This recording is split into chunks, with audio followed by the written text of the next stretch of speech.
Olá pessoal, neste vídeo abordarei 5 pontos fundamentais da filosofia da história. Mas antes de começarmos, gostaria de pedir aquele like, porque isso de fato ajuda bastante o canal.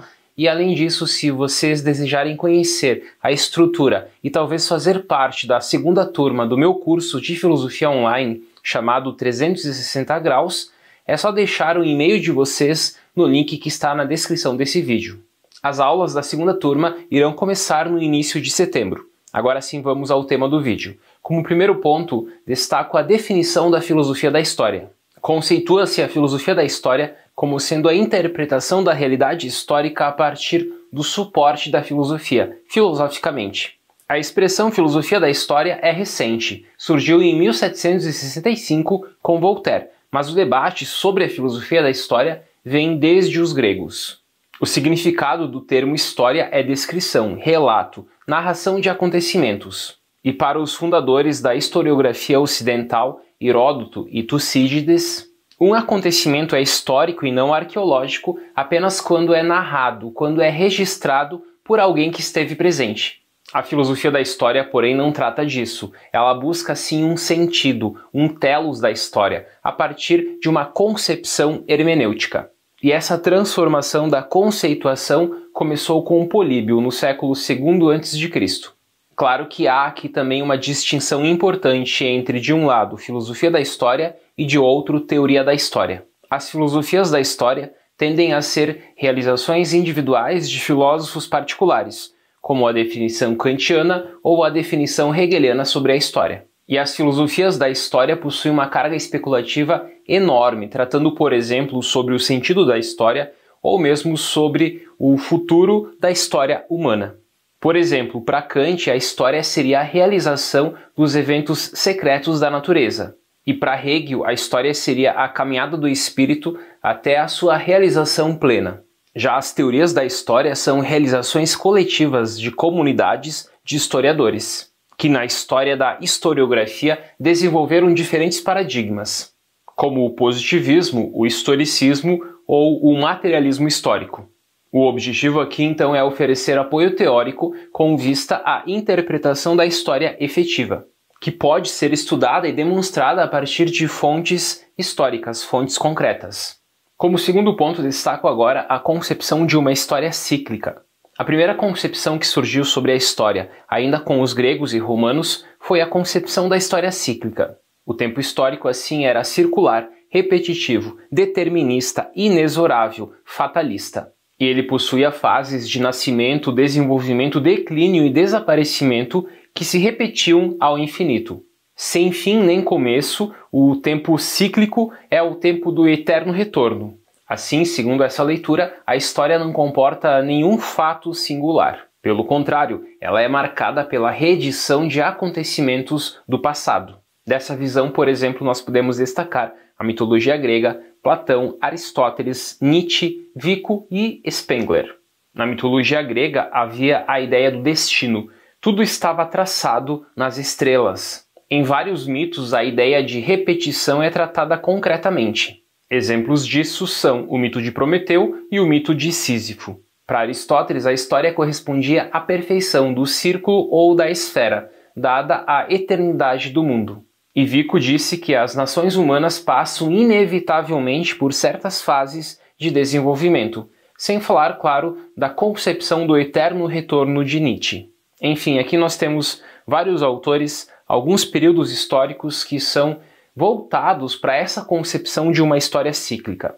Passamos agora ao terceiro ponto, a concepção de uma história linear. Uma história que não é mais cíclica, mas que possui sim um início, um meio e um fim, portanto linear.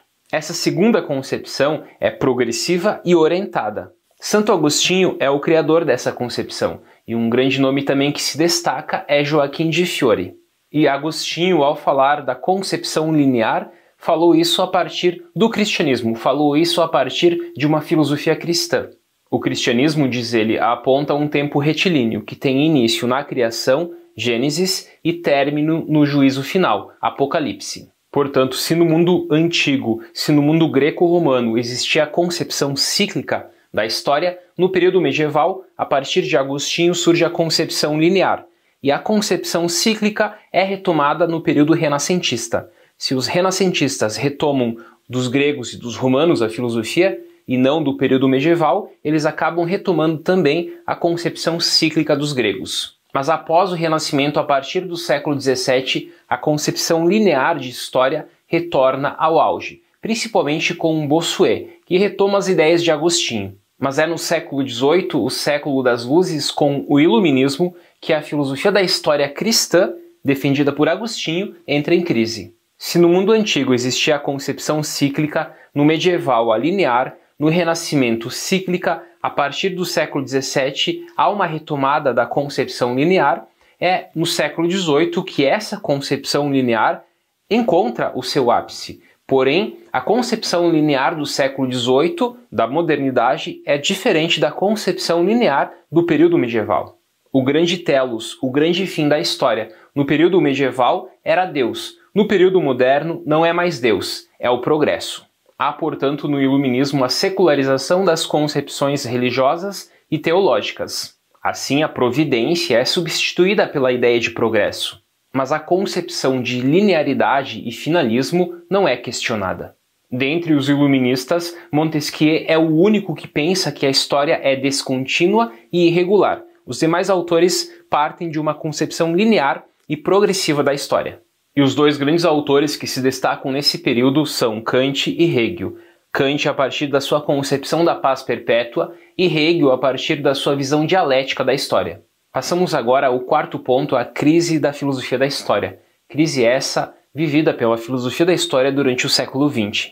A crise, a chamada ateleologia, a negação do telos, do sentido da história, que a filosofia da história viveu durante o século XX, ocorreu justamente pela negação do sentido da história. A história não possui um sentido, não possui um telos. A história é ateleológica. Absurdo, irracionalidade, caos, acaso e ilogicidade são os conceitos chaves deste período. Portanto, se no período medieval existia o telos, a finalidade, que era a providência, no período moderno existia o telos, a finalidade, que era a racionalidade, o progresso, no período contemporâneo não existe mais essa finalidade, porque não existe um sentido. Lyotard, ao conceituar a pós-modernidade, período esse de superação da modernidade, superação da teleologia, superação da filosofia da história, é um desencantamento em relação à ideia de um futuro garantido, de um futuro certo, melhor e promovido pelas leis da história. Assim, a pós-modernidade pode ser descrita como o momento em que todas as grandes narrativas entram em crise. E as grandes narrativas são as grandes explicações sobre o mundo e sobre o sentido da história. Há, portanto, no século XX, a partir de vários autores, como Michel Foucault, como Lyotard, como os pós-estruturalistas de modo geral, a negação de qualquer fundação. Podemos assim destacar três grandes crises que ocorrem no século XX. A primeira crise é a crise da ideia de uma filosofia como construtora da verdade. A segunda crise é a crise da ideia de certezas. E a terceira é a crise das utopias. Passamos agora ao quinto e último ponto, fazendo a seguinte pergunta: a história acabou? Bom, essa pergunta não faria sentido para a concepção cíclica da história, porque ela não possui um início, não possui um fim, portanto ela não tem como acabar. Mas ela é sim possível de ser feita para a concepção linear de história. Por quê? Porque segundo essa concepção, a história possui um início, possui um meio e possui um fim. Fukuyama publica um artigo chamado O Fim da História, que será publicado em livro em 92. Fukuyama desenvolve uma linha de abordagem da história desde Platão até Nietzsche, passando por Kant e por Hegel. Para Fukuyama, após a destruição do fascismo e do socialismo, e aqui nós temos como marco a queda do Muro de Berlim em 89, a humanidade teria atingido o ponto culminante de sua evolução. E esse ponto é o triunfo da democracia liberal ocidental. Enfim, posteriormente, em outras obras, Fukuyama irá rever esse ponto de vista que ele desenvolveu a partir de 89. Enfim, neste vídeo abordei apenas alguns pontos da filosofia da história, disciplina essa fantástica, porém pouco estudada devido justamente à crise que ela passou durante o século XX. E queria lembrar novamente que, se você gostaria de conhecer o meu curso de filosofia online, com aulas gravadas, com texto de apoio, com questões, certificado, grupo de debate e contato direto comigo, nós teremos a segunda turma que será aberta no final deste mês, com o início das aulas no início de setembro. Para conhecer mais é só deixar o seu e-mail aqui no link que está na descrição do vídeo. E peço também para me acompanhar nas outras redes no Instagram, pois estou postando conteúdo diário por lá também. E até o próximo vídeo.